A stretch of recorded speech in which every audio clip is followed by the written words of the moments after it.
नुकताच न्यायालयात असलेल्या न्यायदेवतेच्या मूर्तीचा चेहरा मोहरा बदलण्यात आलाय। नव्या रूपातल्या न्यायदेवतेच्या डोळ्यावर आता पट्टी नाही, उघड्या डोळ्यांची ही न्यायदेवता हातात संविधान घेऊन यापुढेही न्यायालयात उभी दिसेल। न्यायाचं हे खरं तर प्रतिमात्मक रूप आहे। या न्यायदेवतेकडे पाहिलं की आपल्याला न्याय मिळणारच अशी भावना न्यायालयाची पायरी चढावी लागलेल्या प्रत्येकाच्या मनात असते। आणि ज्यांच्या मार्फत किंवा ज्यांच्या मुखातून हा न्याय निवाडा होतो ते न्यायाधीशही मग देवासमान वाटायला लागतात। तरी असं म्हणतात की शहाण्या माणसाने कोर्टाची पायरी कधीही चढू नये, पण अनेकांच्या आयुष्यात असे काही प्रसंग येतात की त्यांना नाईलाज असतो कोर्टाची पायरीही चढावीच लागते। पुढे काय, न्यायाच्या प्रतीक्षेत वर्षानुवर्षे तारीख पे तारीख करत कोर्टाच्या पायऱ्या आणि आपल्या चपला लोकांना झिजवाव्या लागतात। या सगळ्या प्रक्रियेत काहींना न्याय मिळतो तर काहींना निराशा। आता तुम्ही म्हणाल अर्थातच यात काही नवीन नाहीये, खरंय तुमचं, पण आता एक कल्पना करा की ज्या न्यायासाठी तुम्ही महिने दोन महिने नाही वर्षानुवर्ष ज्या न्यायालयात खेटे घातलेत ते न्यायालयच खोटं आहे, ज्यांनी न्याय दिला ते न्यायाधीशच खोटे आहेत, तिथले वकील स्टाफ व्यवस्थित मांडून ठेवलेल्या फायली सगळंच बनावट आहे, असं एके दिवशी तुम्हाला कळलं तर काय होईल तुमचं? हो, असंच घडलंय। कुठे ते सांगतो। यासाठी हा व्हिडिओ शेवटपर्यंत पहा आणि आमच्या लगावबत्ती या यूट्यूब चॅनलला सबस्क्राईब केलं नसेल तर आत्ताच करा। तर गुजरातच्या गांधीनगरमधून हा धक्कादायक प्रकार समोर आलाय। मॉरिस सॅम्युएल ख्रिश्चन नावाचा एक भामटा गेली 5 वर्ष खोटा न्यायाधीश म्हणून गांधीनगरातल्या लोकांना गंडवत होता। बरं, तो नुसता न्यायाधीश बनला नाही तर त्याने काही साथीदारांच्या सोबतीने अख्खं खोटं न्यायालयच गांधीनगरमध्ये उभं केलं। हुबेहूब न्यायालयासारख्या असणाऱ्या त्याच्या त्या बनावट न्यायालयात त्याने कामावर ठेवलेले वकील स्टाफही गेली 5 वर्ष नित्यनियमाने येऊन या खोट्या न्यायनिवाड्याचा खेळ मांडून लोकांना फसवत होते। तो हे सगळं कसं करत होता या बाबतीत पोलिसांकडूनच एक माहिती समोर आली आहे। गांधीनगरमध्ये मॉरिसने बनावट न्यायाधिकरण म्हणजे ट्रिब्युनल कोर्ट म्हणून आपलं कार्यालय उभं केलं होतं। इथे तो स्वयंघोषित न्यायाधीश म्हणून काम करायचा। मुख्य न्यायालयानंच आपल्याला अधिकृत मध्यस्थी म्हणून नेमलं असल्याचा खोटा दावा मॉरिस करायचा। न्यायालयाच्या बाबतीत असा बनाव रचला जाऊ शकतो याचा कधी कोणी विचारही केला नसेल। लोक डोळे झाकून त्याच्यावर विश्वास ठेवायचे। आपली फसवणूक होतीये किंवा झालीये हे गेली 5 वर्ष तरी लोकांना कळालं नाही। इतक्या शिताफीने त्याचे वकील आणि इतर स्टाफ ते अगदी खरं न्यायालय असल्यासारखं तिथं वातावरण निर्मिती करायचे। न्यायालयात जसं कामकाज चालतं अगदी त्याचप्रमाणे सगळा कारभार इथे चालायचा।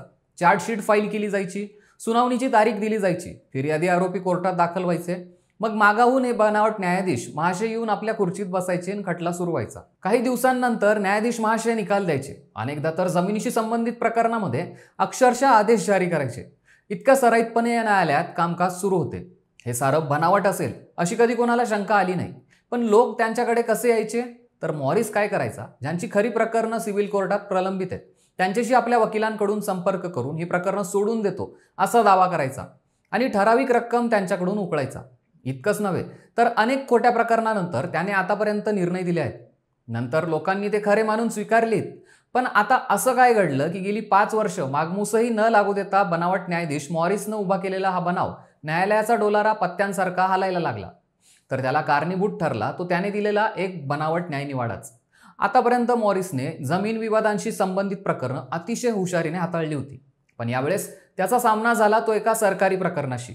यात 2019 मध्ये मॉरिसने सरकारी जमिनीशी संबंधित एका प्रकरणात आपल्या अशिलाच्या बाजूने आदेश दिला।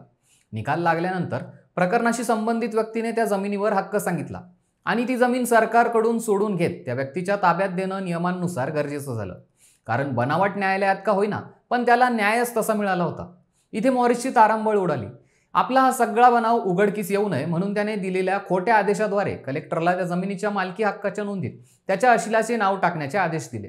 पण नंतर त्याच आदेशाच्या आधारावर सिव्हिल कोर्टात सरकारकडून अपील दाखल करण्यात आली। यावेळी सिव्हिल कोर्टातल्या रजिस्ट्रारनं त्या आदेशावरच संशय व्यक्त केला आणि त्यानेच अहमदाबाद शहराच्या करंज पोलीस ठाण्यात याविषयी तक्रार दाखल केली।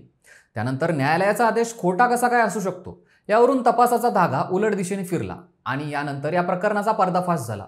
त्यातूनच पुढे फक्त तो आदेशच नाही तर न्यायाधीश न्यायालय सारंच बनावट असल्याचं समोर आलं।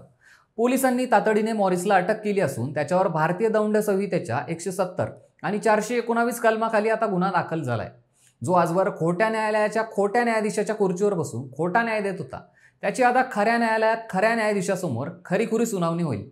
आता या न्यायदेवतेच्या डोळ्यावरची काळी पट्टीही निघाली आहे, त्यामुळे तिच्या न्यायदान प्रक्रियेत झालेल्या फसवणुकीवर तिच्याच समक्ष योग्य तो न्याय निवाडा होईल हे नक्की। तुम्हाला काय वाटतं आम्हाला कमेंट करून नक्की सांगा आणि आमच्या लगावबत्ती या चॅनलला नक्की सबस्क्राईब करा।